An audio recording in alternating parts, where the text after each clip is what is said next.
The Dental Brief is brought to you by Omni Premier Marketing and the amazing guests who bring wisdom and advice that you can put to use to take your business and practices to the next level. Find us on Facebook and join the conversation. Get ready to grow because we are kicking off the next episode in 3, 2, 1. Hello, everyone. Welcome to another episode of the Dental Brief. I'm excited to have back in the program either the second or third visit with us. Maybe it was the first visit, but I'm pretty sure it's been 2 or 3. Dr. Anzalone, welcome back. Appreciate it. Always love being here and looking forward to this episode too.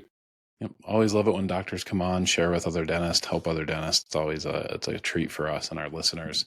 Real quickly, give us a little background. Tell me, how'd you get involved in dentistry, and then how'd you get to where you're at now?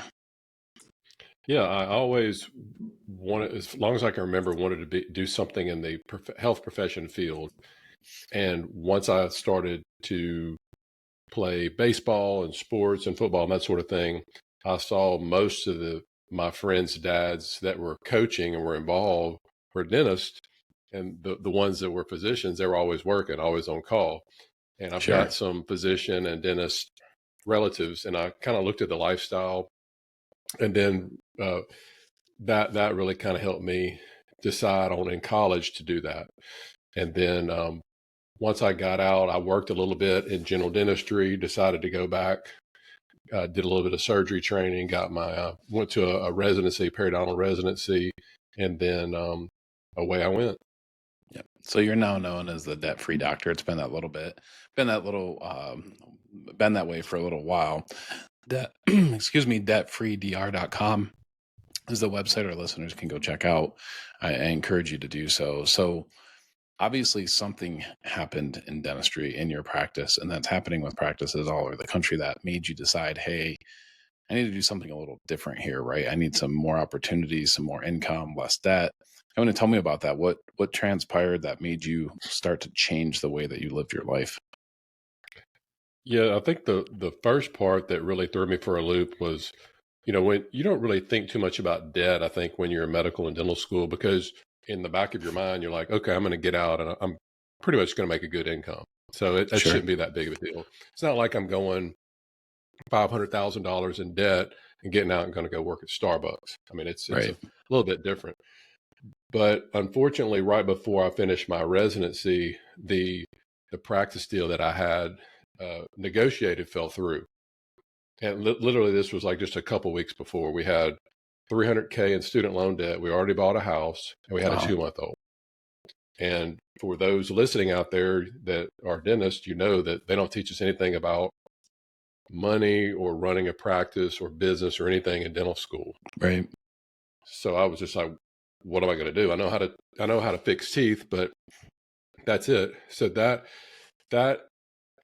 I had the Dave Ramsey baby steps to fall back on. You got to think this was 25 plus years ago when all this transpired, 2004, 2005. And then as I was going through all this, I started the website debtfreedoctor.com, because I knew back then somebody else was probably going to be going through this. And it was really focused back then focused on getting out of debt, how to get out of debt. But there's a couple of things that I didn't jive with this philosophy, because I thought that we were disciplined enough where we could both pay down our debt quicker, but also invest at the same time. Sure. And he's 100%, Dave Ramsey 100%. Don't invest anything until you pay off your debts. But I felt we could do both. So that's what I started with the debtfreedoctor.com. Went through his baby steps, paid off that first house, all the student loans, that sort of thing. And I was like, okay, well, I'm going to live happily ever after. It took like 7.5 years, and I'm going to be like all the other dentists, work until I'm 65, 70, and that's it. And when I was 40, went snow skiing. I know you live in Colorado, so you can attest to this. Fell, hurt my hand. My kids were 6 and 8 at the time. And that probably out of everything, that scared me the most, because I'm like, well, I can't treat patients without a hand, Right. Which eventually led me down the rabbit hole to what should I do, which eventually led me to real estate and passive income. So that's a That's sort of the abbreviated version of where I am and where I've gotten to today.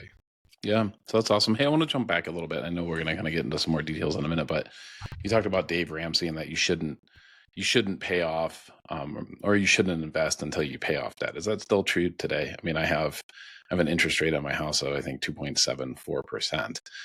Stock markets. Excluding the house. Excluding the Okay, house. excluding the Yeah. house. Yeah, Okay. he says pay off all the debts. Once you start your emergency fund, once you pay off all your consumer debts, which Yep. includes student loans, then start investing. I didn't want to lose all that time of the compounding interest. I know how to practice Right. retirement account and that sort of thing. Sure. And I was That just makes sense. investing in everything. Once I maxed out those retirement accounts back then, I was investing extra money in, and I'm a big Vanguard guy, index funds, and that's pretty much what I was doing until I got hurt. And I'm like, well, index funds and retirement accounts that I can't touch until I'm 60 isn't going to help a 40-year-old that can't work.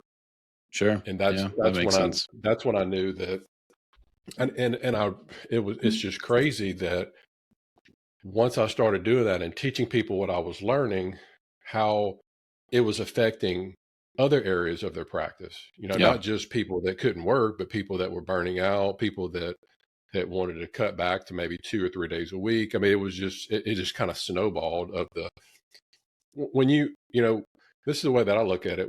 When we're in school, we're taught it's just you and your income, and that's it. You go and become a doctor, dentist, or whatever. But when you're Sure. around wealthy people, they don't say I am a dentist. They say I own. Right. I own a business. I own real estate. I own companies. It's a different Right. mindset. So Yeah, I think when you truly own a business, right? I mean, you can actually it's almost like owning an investment property or even better, like the stock market.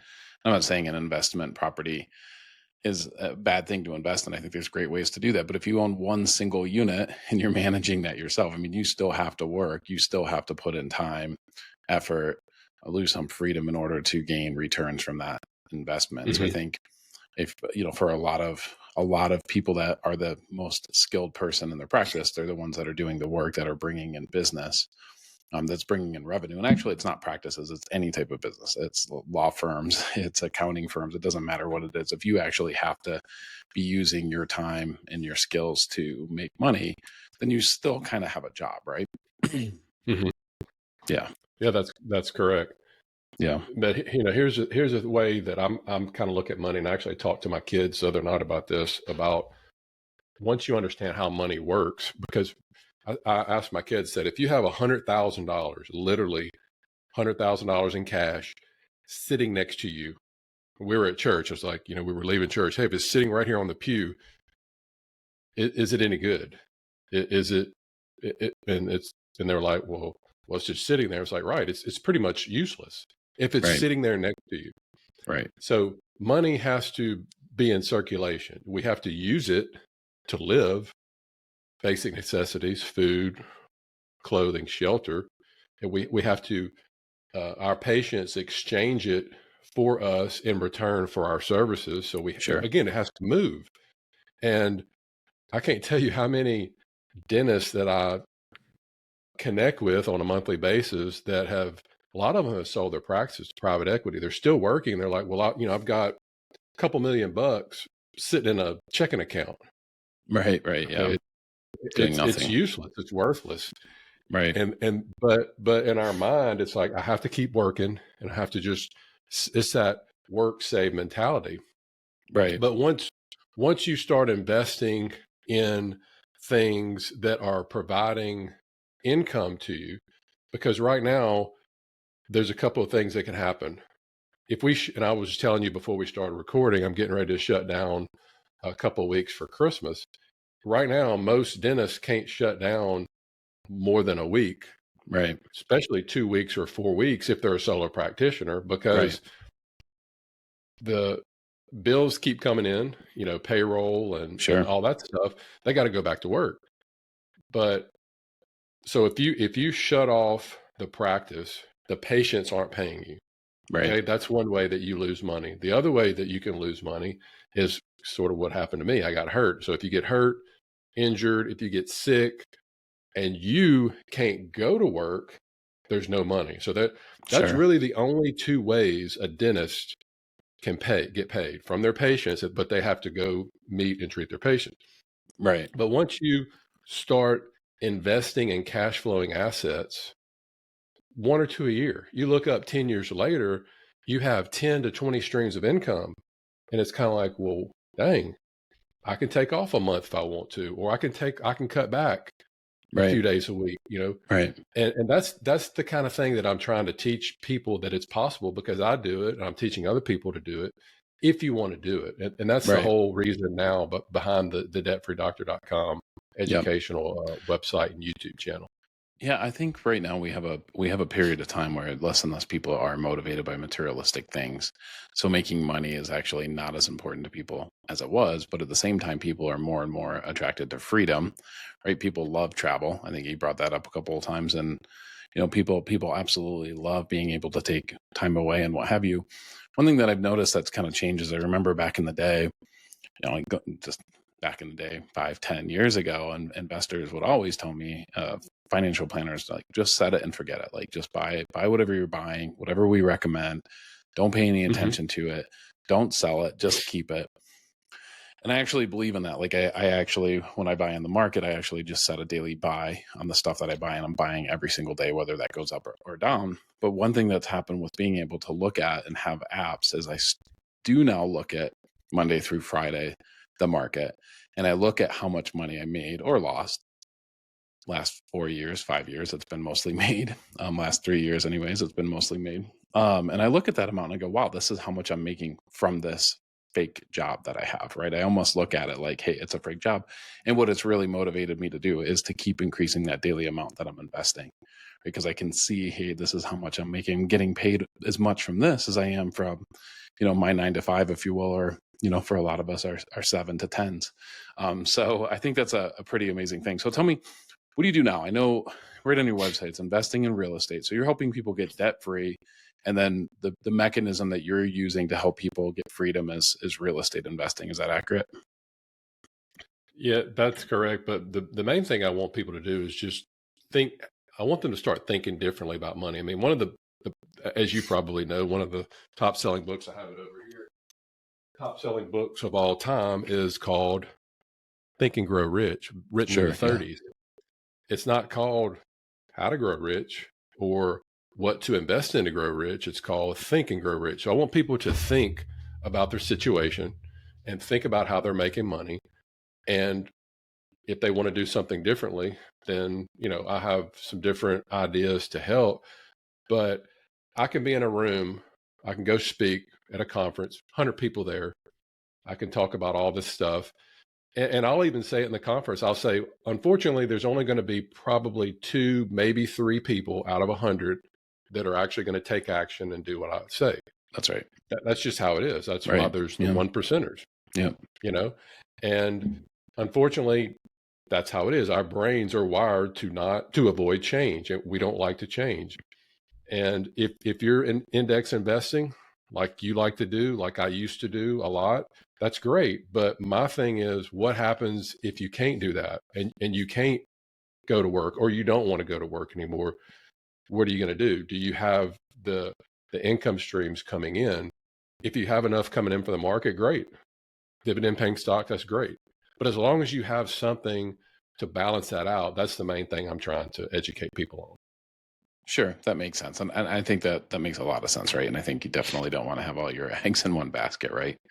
Do you agree with that? Yeah. Yeah. I definitely agree. And and I was just writing an email today, 100% the reason why I am where I am today, 100% is one of the most misoverlooked tools that we all know about that we don't use, and that is our network. Mhm. Every deal that I'm in, every business that I'm in, it's not I went and learned how to do it and then I went out and started all this stuff. No, it's from meeting a guy that knew a guy that knows a guy that connected me over here. And I think that's really important as you're going through life. When if you're talking to somebody and you're like, hey, you should speak with Patrick because he's great at X and he can help you with that. And you just start putting people together, network, and soon you're going to look up and you're going to have people emailing you and calling you, asking you just these crazy questions because they know that you're the networker. And that's when things really start to happen, because that's when people start bringing stuff to you versus, the other way around. And that's what makes it really fun. Yeah, makes total sense to me. So when you go to the debtfreedr.com, debtfreedoctor.com, some great videos on there to check out. Check it out. Like, learn more. We all know that knowledge is power and a big part of having freedom. So if you're looking for more freedom in your life, in your practice, and everything that you do, check it out. Debtfreedoctor.com. Dr. Anzalone, thanks for visiting with us today. I'm going to give you the last couple of minutes here. What else do you want our audience to know before we cut the program down? I'm really active on YouTube. Some of the conferences that I started going to, they'll say, "Oh, I've watched a lot of your videos, but I Sure. haven't had a whole lot of people go, and I'm reading your articles." So that made me a couple years ago go all in on YouTube because I learn on YouTube. Right. So I still write articles, but then I repurpose them on YouTube and I make them shorter and easy to understand. I think YouTube's now the number 2 largest search engine on the internet now. Yep, I think that's So right. Yep. if you can't find it on YouTube, then it's not out there. But one other thing I wanted to encourage people, especially if they have kids, as they're learning things and whether they're failing or making or succeeding, make sure that you involve your kids in conversations, as they get age appropriate, but as they get older. My kids now are in college and high school, but make sure that you're having conversations with them about this, because they're not getting taught anything about money or business or anything like that in school. Sure. Okay. Yeah.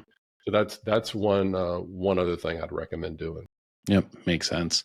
Thank you so much for coming on and sharing. We really appreciate you. Yeah. Thanks for having me back, and I look forward to our next episode in the future, hopefully.